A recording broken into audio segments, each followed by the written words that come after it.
Salut à tous, ravi de retrouver sur canalturf.com, direction l'hippodrome d'Anguin pour le Quintet et le The 5, notre partenaire The Turf, de ce vendredi 24 février. Il s'agira du prix de Saint-Pierre-la-Cour, exercice de vitesse 2150 mètres autostart pour les 16-6 ans au départ de cette compétition. Voici mon pronostic. J'ai fait de mon préféré, le numéro 1, Smetana. Smetana confié à Eric Raffin comme en dernier lieu. Le cheval de Jean-Philippe Borodachko a maintenant plusieurs parcours dans les jambes, 3 depuis cet hiver. Il a pour lui une certaine fraîcheur, il est sur la montante. Il apprécie de surcroît les parcours de vitesse.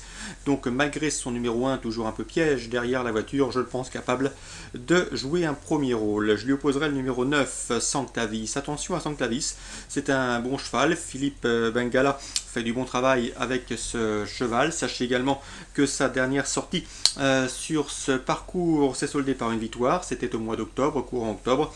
Depuis, le cheval a 2 courses de rentrée dans les jambes. Cette course arrive à point nommé. Le numéro 9, certes, n'a rien d'enviable, mais s'il peut bénéficier d'un bon parcours, il y a fort à parier qu'il devrait jouer les premiers rôles. En tout cas, il en a les moyens, il l'a prouvé à diverses reprises. Même topo avec le 10 Speedy Cruise, un numéro en deuxième ligne, mais attention, le cheval est en forme. Il avait d'ailleurs gagné en début de mois sur 2700 mètres à Vincennes. C'est un cheval qui était à mon avis aussi performant sur 2100-2007. Christian Bijon le défère des 4 pour l'occasion. Sur sa forme actuelle, il a parfaitement les moyens de se hisser sur le podium. Attention également au numéro 5, Sky Quick. S'il est sage, il peut parfaitement intégrer la combinaison gagnante de ce quartet plus, d'autant que Clément Casseron, son mentor, s'attache les services de Jean-Michel Vazir pour l'occasion. Et le cheval possède une bonne vitesse de base. Attention également au numéro 14, Superman Blue, un adepte des parcours cachés. La longue ligne droite d'Anguin va favoriser ses talents de finisseur. Il devrait lui aussi finir vite et pourquoi pas prendre une belle place à Bellecote. J'ai retenu ensuite le numéro 8, Secret Smile. Certes, il est fait une rentrée, mais attention, déférer les 4 pour cette reprise de contact. Mieux vaut donc s'en méfier, car c'est un cheval qui a déjà montré un certain potentiel. Le numéro 7, Solo, un cheval qui, lui, a été longtemps arrêté, plus d'1 an d'absence. Il a maintenant 4 courses de rentrée, des courses qui lui ont fait le plus grand bien, des courses à Cagnes-sur-Mer. De surcroît, les élèves, et en tout cas bon nombre de pensionnaires de Louis Baudron ont été malades. Ils reviennent progressivement au mieux. Il faut donc s'attarder sur sa candidature, en tout cas le regarder courir et ne surtout pas l'oublier dans un champ réduit, tout comme le numéro 3, Searston, qui vient lui de s'imposer au niveau des réclamés. Il profite de sa forme du moment pour tenter l'aventure au niveau supérieur. Faisons confiance à Franck Nivard pour une nouvelle fois en tirer la quintessence. Résumé chiffré pour ce quintet: 1, 9, 10, 5, 14, 8, 7 et 3. En réunion 4 sur l'hippodrome du Croisé-la-Roche, sachez que j'ai pu m'entretenir avec Peter Derrick. Il présente le 203 UFO d'Erftois. C'est l'un de ses 2 partants du jour. Il est confiant car son cheval est dans une condition physique avancée.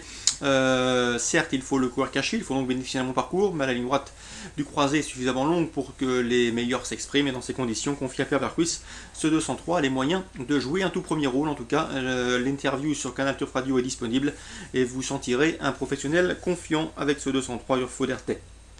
Je lui opposerai surtout le 201, un loup d'Ardennes, auteur de séduisants débuts victorieux le mois dernier sur l'hippodrome de Lyon-la-Soie. 203-201. Fabrice Revêche, également confiant que le 711 Texas OA, qui reste sur une place de deuxième dans la discipline, celle du Tremonté. Un cheval qui est en retard de gain selon lui. Sachez également que ce cheval est un petit peu meilleur corde à droite. Il faudra qu'il négocie bien les virages corde à gauche et qu'il s'élance également sur la bonne jambe. Mais il est en retard de gain, comme je vous le disais. Et il ne faudrait pas être trop surpris de le voir jouer la victoire dans cette épreuve. Le 711 Texas OA. Fabrice Revêche, son entraîneur, se déplace avec de sérieuses prétentions. Dans cette épreuve, Laurent Simon n'a pas dissimulé également une certaine confiance avec le 709 Takapa. Elle débute sous la selle avec des intentions. D'après Laurent Simon, le lot n'a rien d'extraordinaire et elle trouve l'occasion de prendre un joli chèque. 711, 709 pour les informations disponibles sur Canal Turf Radio. Leur entourage respectif sont assez confiants. Concernant Lyon-la-Soie, en réunion 2, réunion réservée aux galopeurs, j'ai un petit coup de cœur pour le 201 Silenzio Cantatore. J'avais eu l'occasion de m'entretenir avec Jacques Eloury il y a de cela quelques semaines. Il m'avait confié que Silenzio Cantatore appréciait tout particulièrement le sable. Et a priori, dans ce lot, je le pense capable de jouer un bon rôle, d'autant que le cheval s'est imposé sur ce tracé fin novembre.